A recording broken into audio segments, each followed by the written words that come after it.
बंगाल में करीब 50% आबादी महिलाओं की है। बंगाल में पिछले 15 साल से महिला मुख्यमंत्री है और बंगाल में सबसे बड़ा मुद्दा महिला आरक्षण संशोधन बिल बन गया है। इस बिल के खिलाफ टीएमसी ने वोटिंग की है। बिल गिरने के बाद राहुल गांधी ने अभिषेक बनर्जी को फोन करके धन्यवाद कहा है। ममता के हाथ से एक एम फैक्टर छिटक गया है। दूसरे एम फैक्टर के खिलाफ योगी आदित्यनाथ मैदान में उतर चुके हैं। आज योगी ने बंगाल में ऐसी बात कह दी जिसका जिक्र बंगाल चुनाव के आखिरी दिन तक होगा। योगी ने बंगाल के हिंदुओं को उनका भविष्य दिखा दिया है। देखिए रिपोर्ट।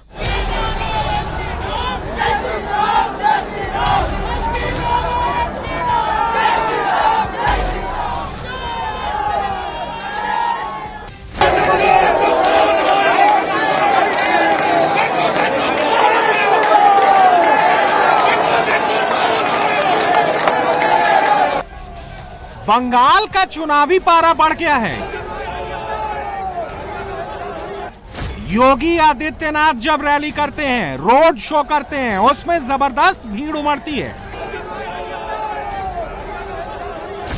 बांकुरा में योगी के सिर पर वैसी भगवा पगड़ी थी जैसी वो गोरखपुर में शस्त्र पूजा के समय पहनते हैं।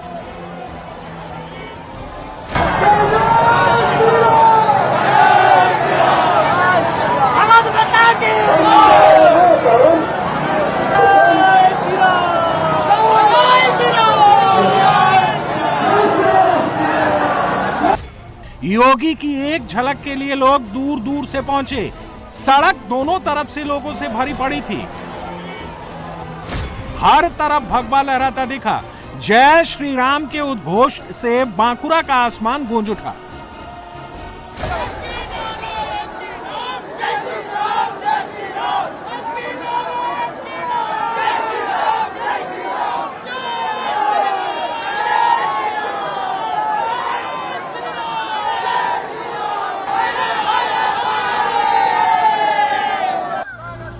बंगाल में योगी की रैलियों से बीजेपी के चुनावी कैंपेन ने रफ्तार पकड़ ली है।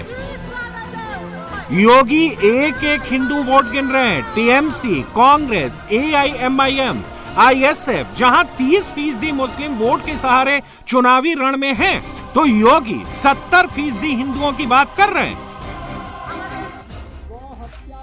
योगी की रैलियों में इतनी अधिक भीड़ आ रही है कि पैर रखने तक की जगह नहीं बच रही। पानी नहीं था, उसकी उपज का दाम नहीं मिलता था।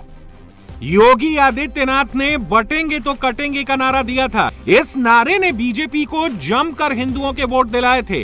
बंगाल के माथा भांगा में भी योगी ने कहा, ये चुनाव बंगाल के लोगों के लिए आखिरी मौका है। बीजेपी की सरकार बनी तो गोमाता को कटने नहीं देंगे, हिंदू को बंटने नहीं देंगे। बंगाल के पास अंतिम अवसर है और इस घोष को सुनिश्चित करने के लिए कि गौ माता को कटने नहीं देंगे, हिंदुओं को बंटने नहीं देंगे।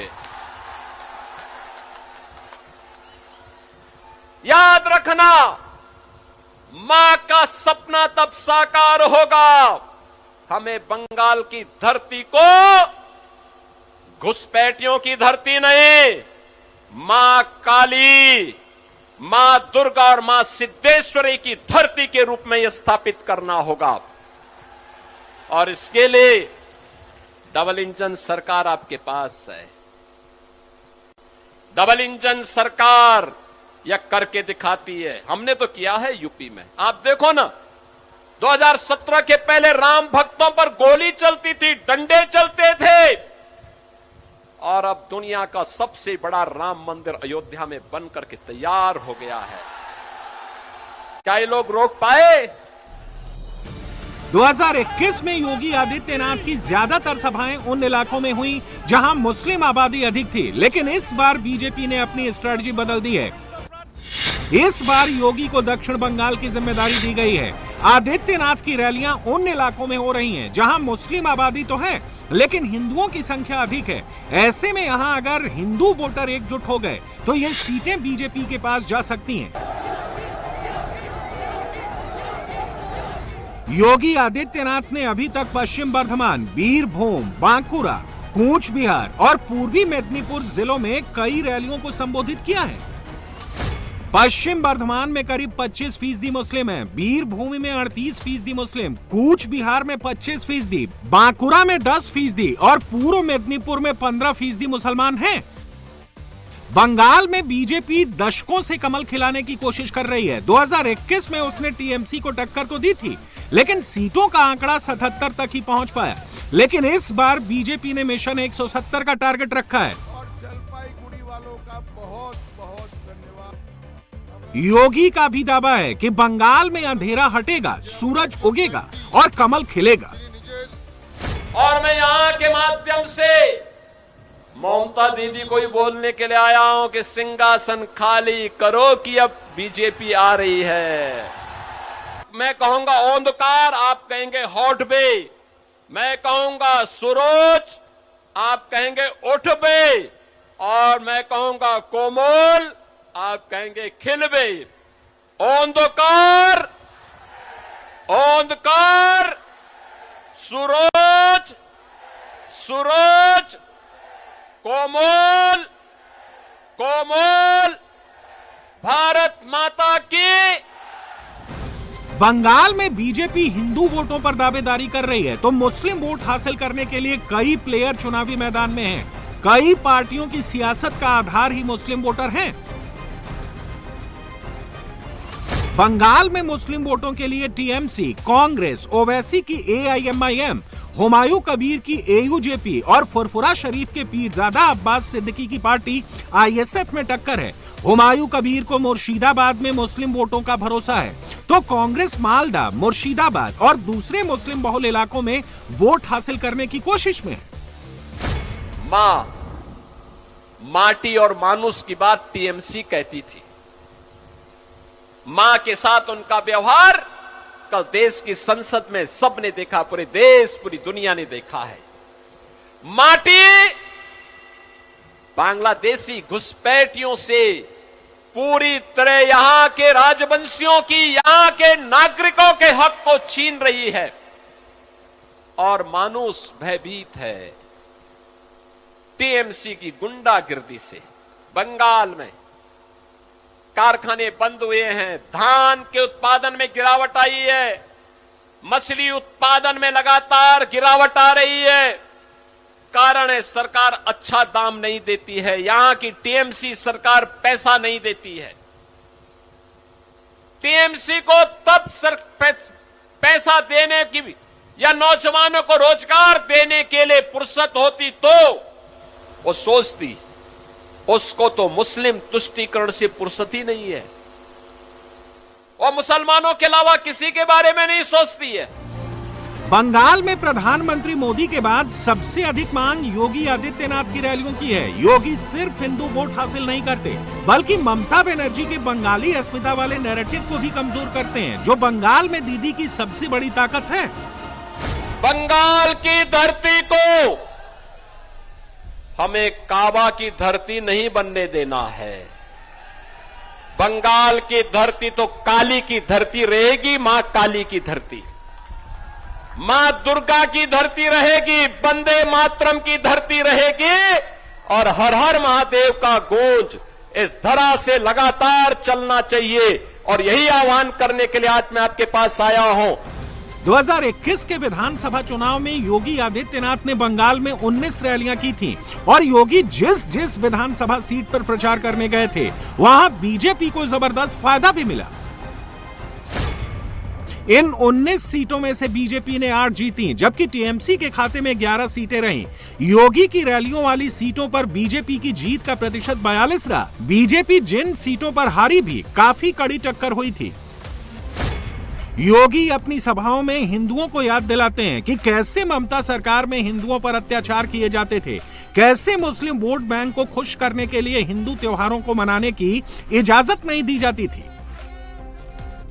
बंगाल के अंदर आज आप जय श्री राम का नारा नहीं लगा सकते, क्योंकि या तो यहां की सरकार अत्याचार करवाती है या टीएमसी के गुंडे हमला करते हैं। दुर्गा पूजा के पहले उपद्रव हो जाता है, यहां की गवर्नमेंट दुर्गा पूजा और विसर्जन के दौरान अनुमति नहीं देती है। ठीक यही स्थिति उत्तर प्रदेश में भी थी 2017 के पहले। यही स्थिति हुआ करती थी। वहां कोई पर्व और त्योहार के पहले दंगे शुरू हो जाते थे। महीनों कर्फ्यू रहता था। सड़कों पर जुमे के दिन पूरी सड़क जाम हो जाती थी। आवागमन ठप हो जाता था। सुबह 5 बजे से लेकर के मस्जिदों की आवाज से लोग परेशान रहते थे। अब कर्फ्यू नहीं है, दंगा नहीं है, माफिया मुक्त, गुंडा मुक्त यूपी है। और कोई माफिया और कोई दंगाई कभी दिखता है तो यूपी का बुलडोजर उसकी हड्डी पसली को तोड़ करके एक्सप्रेस वे बना देता है। बीजेपी ने इस बार बंगाल में परिवर्तन के लिए पूरा जोर लगाया तो दीदी लगातार चौथी बार टीएमसी सरकार बनने की ताल ठोक रही हैं। ममता बनर्जी ने कहा कि बीजेपी के पतन की शुरुआत हो चुकी है। बीजेपी देश का राजनीतिक नक्शा बदलना चाहती है, लेकिन उसकी साजिश नाकाम हो गई। दीदी ने बीजेपी को अल्टीमेटम दिया कि बंगाल पर बुरी नजर रखने वालों को कीमत चुकानी पड़ेगी। মহিলাদের 33% রিজার্ভেশন নয়, মহিলা বিলের নামে তার মধ্যে 541টা 43টা সিট বাড়িয়ে 850 মতো সিট করতে চেয়েছিল। দেশটাকে ভাগ করতে চেয়েছিল, ভঙ্গ করতে চেয়েছিল। আমার এখানে ইলেকশন থাকা সত্ত্বেও আমাকে ওরা 20 জনকে পাঠাতে বলেছিল, আমি 21 জনকে পাঠিয়েছিলাম নির্বাচনের ক্যাম্পেইন ছেড়ে দিয়ে। তার কারণ আমরা কাল বিজেপিকে পরাস্ত করেছি। মোদির পতন শুরু হয়েছে এবং আগামী দিন জেনে রাখবেন বিজেপি হাঁটাবো। বাংলাকে টার্গেট করলে আমরা দিল্লিকে টার্গেট করি। বাংলা জয় করে দিল্লি দখল করব। আপনাদের কবে থেকে বলছি পতন শুরু হয়ে গেছে তো? হয়েছে কিনা? बंगाल में विधानसभा का चुनाव निष्पक्ष हो और चुनाव के बाद किसी तरह की हिंसा ना हो, इसके लिए चुनाव आयोग ने पूरी तैयारी की है।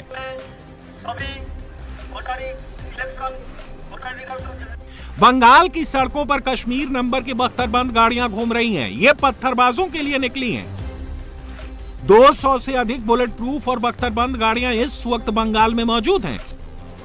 ये बख्तरबंद गाड़ियां पहले मणिपुर भेजी जा रही थीं, लेकिन बंगाल में चुनावी हिंसा के इतिहास को देखते हुए इनका रूट बदलकर पश्चिम बंगाल कर दिया गया। वोटिंग या चुनाव परिणाम के बाद अगर किसी भी तरह की हिंसा होती है, फायरिंग या पथराव होता है, तो इन बख्तरबंद गाड़ियों का इस्तेमाल होगा। इन गाड़ियों में बैठे सीआरपीएफ के जवान कुछ ही मिनटों में पत्थरबाजों और दंगाइयों का इलाज कर देंगे।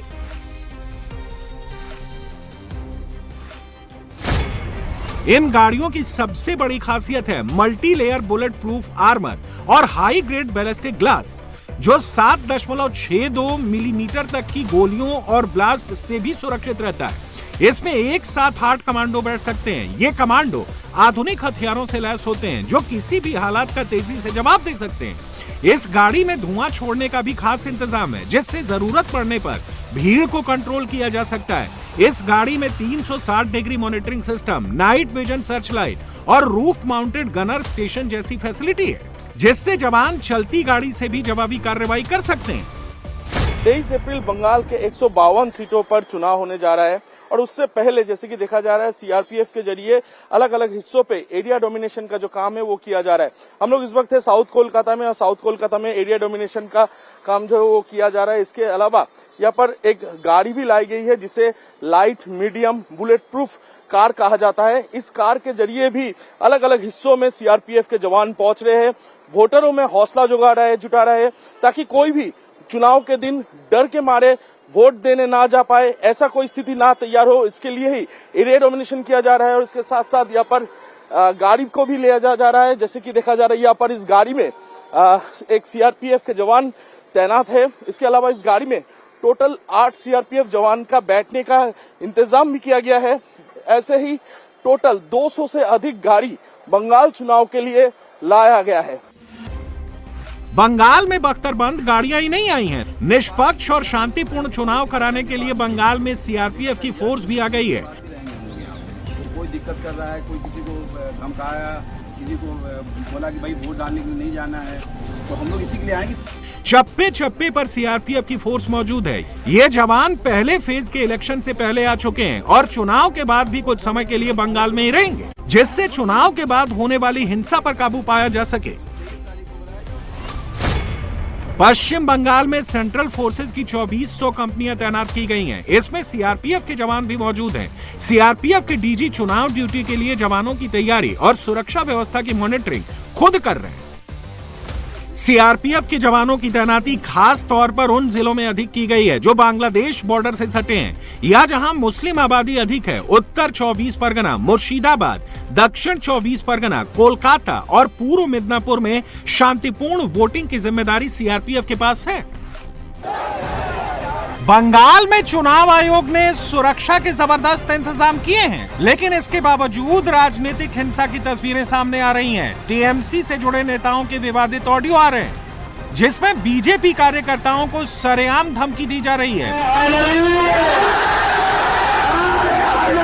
सबसे पहला बात, हम लोग टीएमसी कार्यकर्ता है, कोलकाता पोर्ट ट्रस्ट में रहता है, नाम सलीम हुसैन सिद्दीकी है। कलकत्ता में हम लोग का जैसा आदमी है जो ममता बनर्जी का होकर लड़ेगा, हम तो हाथ पकड़ रहे हैं। अगर मेरा बस चले तो कर दो लोग का।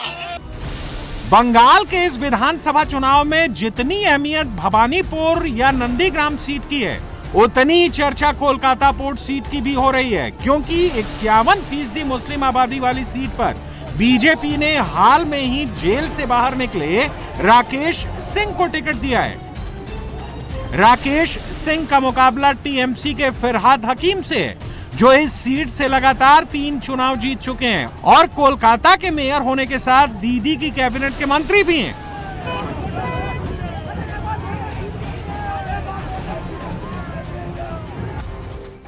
फिरहाद हकीम का विवादों से पुराना नाता है। कभी वो कोलकाता को मिनी पाकिस्तान कहते हैं, तो कभी इस्लाम न मानने वालों को बदनसीब कहते हैं, लेकिन पहली बार उन्हें कड़ी टक्कर मिल रही है। कोलकाता पोर्ट पर अभी हिंदू वर्सेस मुसलमान हो रहा था, अब यहाँ पाकिस्तान की भी एंट्री हो गई है। दाऊद इब्राहिम का जिक्र होने लगा है। आतंक मचा के रखा है ना कि अभी भी वोट नहीं करने देंगे, अभी भी इस्लाम खतरे में है, अभी भी यदि इस्लाम में कोई पैदा नहीं हुआ है तो वो बदकिस्मत है। आने वाले दिनों में यहाँ पे उर्दू बोले जाएंगे, बंगाल में बंगाली संस्कृति को मिटा देंगे ये लोग, इस तरीका का इन लोगों का भाषा है। तो इसका प्रतिवाद जो है, इसका प्रतिवाद खाली कानून के सहारे और थाना पुलिस, अभी भी थाना पुलिस में इन लोगों के ही चट्टे बट्टे लोग हैं। देखिए, मुस्लिम समाज जो है चाह के भी वोट देंगे नहीं, उनको यदि हम अपना गर्दन भी उतार के दे दें तो वोट देंगे नहीं। तो क्यों नहीं हम, जो समाज हमको वोट देगा और जो समाज हमको प्यार करेगा और जिस समाज का मेरे ऊपर में अधिकार रहेगा और उनका अभिमान रहेगा, तो उनको लेके हम काहे नहीं बढ़ेंगे, उनका बात को क्यों नहीं हम उठाएंगे, उन्हीं को क्यों नहीं लेके हम चलेंगे। मतलब योगी स्टाइल में यहाँ पर होने वाला है बहुत कुछ। योगी जी हम लोगों के एकदम ईश्वर हैं, उनका हर बात, देखिए कुछ अच्छे अच्छे नेता हैं जिनके बातों पर अनुसरण करते हैं हम लोग, उनमें मोदी जी, योगी जी तो हैं ही।